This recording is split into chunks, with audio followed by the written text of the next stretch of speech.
les ministres ont une réponse qui a traversé les différents gouvernements.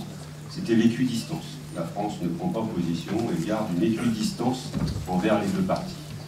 Donc la réunion d'aujourd'hui, c'est pour permettre cette équidistance, puisque notre gouvernement a une certaine distance très proche des autorités marocaines et très lointaine des autorités saharaouis et du Front Polisario. Estamos en un país que es un factor importante en esta causa. En Francia es tremendamente simbólico que estemos reunidos en la Asamblea Nacional y en cambio hemos de reconocer que el pueblo francés no tiene un conocimiento profundo de cuál es la situación de la causa saharaui, del problema de los saharauis, porque distintos intereses políticos de las élites políticas y mediáticos de los medios de comunicación hacen que ese muro sea permanentemente infranqueable.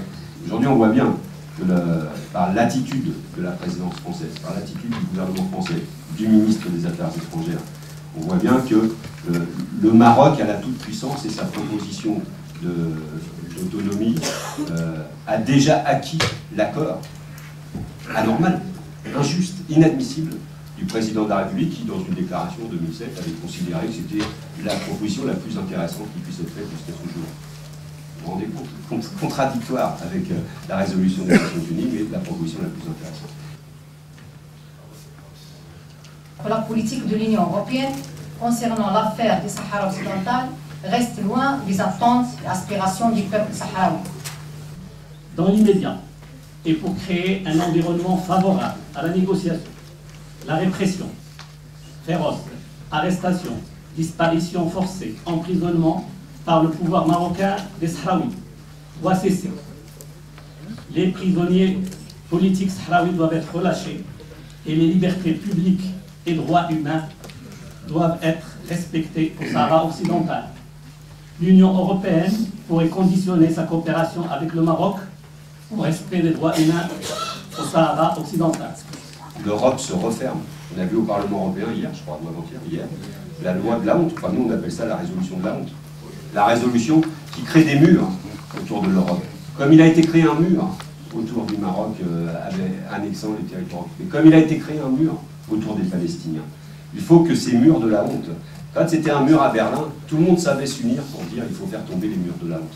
Il faut qu'aujourd'hui on fasse tomber ces murs de la honte, qu'ils soient dans les territoires sahraouis ou dans les territoires palestiniens, y compris ce mur en Europe qui est un mur de loi, mais qui est quand même qui a la même vocation, c'est-à-dire faire que l'Europe se transforme en forteresse.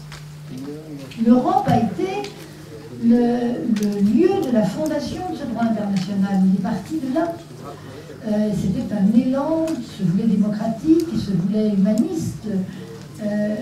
Et voilà que l'Europe ne dit plus rien. Elle ne fait plus rien et elle laisse ce droit complètement inerte. Je crois que la bataille que nous menons, et cet après-midi en est le témoignage, pour revenir à l'application du droit sur les trois terrains qui sont sensibles pour les Sahraouis, sont le droit à l'autodétermination, le droit aux ressources propres, le droit des peuples aux ressources de leur territoire, et puis l'ensemble qu'on appelle droit de l'homme, droit humanitaire, le droit des Sahraouis à l'accès à ces droits-là est quelque chose que nous devons défendre parce que, et c'est un peu la même chose pour les Palestiniens, ce sont des cas qui sont symboliques de l'avenir de notre humanité, où nous allons sortir de cette phase d'atonie où nous sommes actuellement et réveiller l'efficacité de ces droits. Et l'humanité a peut-être un avenir relativement paisible devant elle, où nous continuons de glisser dans la non-application. Et vous le savez bien, c'est très grave pour nous tous. Donc je pense qu'ici, que nous soyons parlementaires, diplomates, simples citoyens, de quelque nationalité que nous soyons, nous sommes tous concernés. C'est un problème central. La question, elle est comment aujourd'hui on applique le processus d'autodétermination et comment on sort de la période ni guerre ni paix que l'on vit actuellement et comment l'on fait respecter partout sur les territoires les droits de l'homme. Alors, il est vrai qu'aujourd'hui, la demande de souveraineté pour les peuples qui ne l'ont pas eu au moment où ils auraient dû l'avoir, ce que j'appelle les ratés de la décolonisation, cette demande reste valide et c'est pour ça que nous sommes ici aujourd'hui, nous ne pouvons pas soutenir. Mais il est vrai que ça ne nous empêche pas, dans une pensée complexe, de nous dire, et c'est ce que je dis là est vrai pour les Palestiniens, de nous dire que si demain, par une grande chance, les négociations aboutissaient et que le peuple sahraoui recouvre sa souveraineté et que le peuple palestinien recouvre sa souveraineté, ces peuples, très vite, en quelques mois, seraient amenés à imaginer les structures de coopération institutionnelle qui seraient absolument indispensables avec leurs voisins. Parce que nous sommes dans une période où l'intégration régionale, même si celle de l'Europe est en panne, cette intégration régionale est une chose indispensable à la vitalité des grandes régions du monde. Voilà. Mais il y a l'exemplarité de la question sahraoui, d'un peuple qui a fait confiance aux Nations Unies, qui a déposé les armes et qui a dit, eh bien, oui, nous sommes capables de vouloir la paix et le dialogue avec notre État voisin, le Maroc, à condition qu'on puisse s'autodéterminer. Et donc, notre combat aujourd'hui, notre combat doit rester cela, fondamentalement, de faire en sorte que ce droit fondamental du peuple sahraoui à l'autodétermination puisse être respecté, car il s'agit de notre propre manière de voir le monde.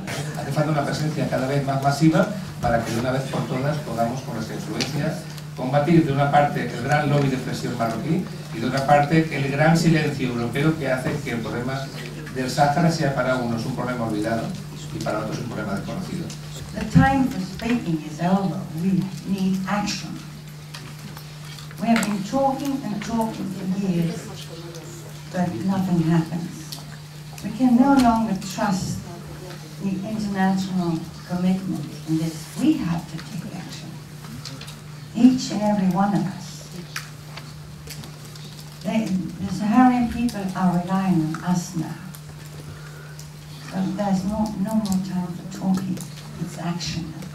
Je peux vous dire que ce peuple est un peuple. Il y a le peuple des campements, il y a la population des territoires occupés.